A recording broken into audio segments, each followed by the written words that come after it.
Star kids को troll करके या फिर सड़क 2 मूवी पे रिकॉर्ड डिसलाइक लाके जैसे हमने नेपोटिज्म खत्म करना चाहा, क्या उसी तरह से मन की बात को डिसलाइक कर देने से या फिर ट्विटर पे हैशटैग चला देने से स्टूडेंट्स की प्रॉब्लम सॉल्व होंगी? आखिर ऐसा हुआ क्या कि जिस युवा ने 2019 के चुनाव में बीजेपी को भर भर के वोट दिए, आज वो मन की बात को ढूंढ ढूंढ करके डिसलाइक कर रहा है? रीज़न बहुत ऑब्वियस है दोस्तों। जिस युवा से ये कहा जाता है कि आप अपने 5 ईयर प्लान सेट करिए, वही युवा सिर्फ एक एग्ज़ाम में 3 साल तक लगा रहता है। जिस युवा ने योजनाओं के सारे नाम रट लिए हों, defence deal, GS, GK, geography सब पढ़ लिया हो, उसे अपने इतिहास पे शर्म आती है कि इतना कुछ पढ़ने के बाद भी उसे नौकरी टाइम पे नहीं मिलती। तो आइए वीडियो को पूरा देखते हैं और जानते हैं कि हमारे देश के स्टूडेंट्स की क्या प्रॉब्लम है। अगर आंकड़ों की बात की जाए तो एसएससी सीजीएल 2018 की पोस्टिंग को नोटिफिकेशन से अभी तक 850 दिन हो चुके हैं। सीएचएसएल को 540 दिन हो चुके हैं और इनकी अभी तक रिक्रूटमेंट नहीं हुई। वहीं एसएससी जेई की पोस्ट 1 साल लेट चल रही है। नीट जी का एग्ज़ाम बच्चों के भविष्य को देखते हुए पेंडेमिक जैसे हालातों में भी कराया गया। एनटीपीसी के एग्ज़ाम को जिसे मार्च 2019 में होना था, वो अभी तक सिर्फ पोस्टपोन ही होता जा रहा है। तो ये प्रॉब्लम कितनी बड़ी है, आप इसे ऐसे समझिए कि अगर एनटीपीसी और रेलवेज़ के ग्रुप डी के एप्लीकेंट्स को मिला दिया जाए तो ये टोटल 2.5 करोड़ होते हैं, और जो कि ऑस्ट्रेलिया की टोटल पॉपुलेशन के बराबर हैं। चलिए एक बार के लिए हम भूल भी जाएँ एसएससी रेलवेज़ को, तो लगभग हर स्टेट्स में, चाहे वो यूपी हो, एमपी हो, बिहार, राजस्थान, यहाँ की जो स्टेट्स जॉब हैं उनका भी यही हाल है। बीपीएससी की असिस्टेंट इंजीनियर की पोस्ट 3 साल से रुकी हुई है।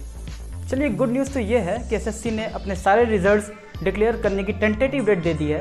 कुछ के सितंबर तक, कुछ के अक्टूबर के फर्स्ट वीक में डिक्लेयर हो जाएंगे। और साथ ही रेलवेज़ ने भी डिक्लेयर कर दिया है कि वे अपने सारे एग्ज़ाम 15 दिसंबर से कंडक्ट करना शुरू करेंगे।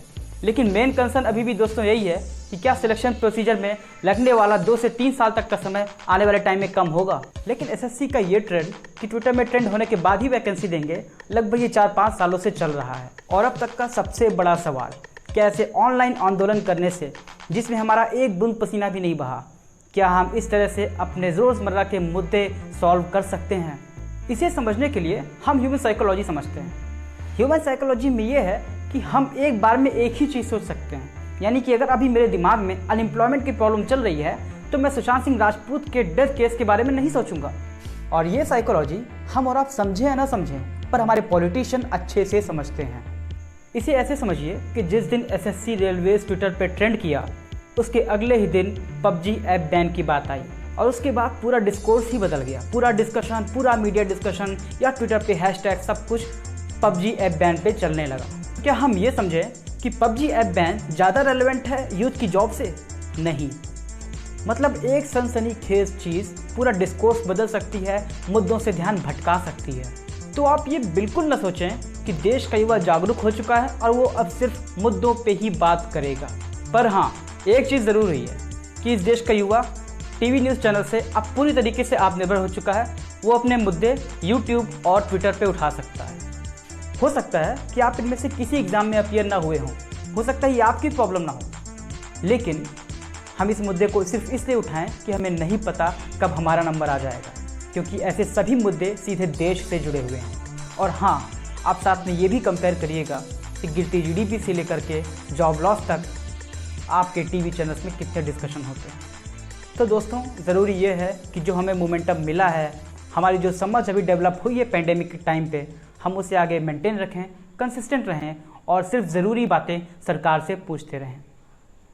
और एक बस छोटी सी अपील कि आप अपनी प्रॉब्लम पे तो बात करें, साथ ही आप दूसरों की प्रॉब्लम पे ही बात करें। And do not forget to discover, discuss, debate and develop only on the 4th pillar.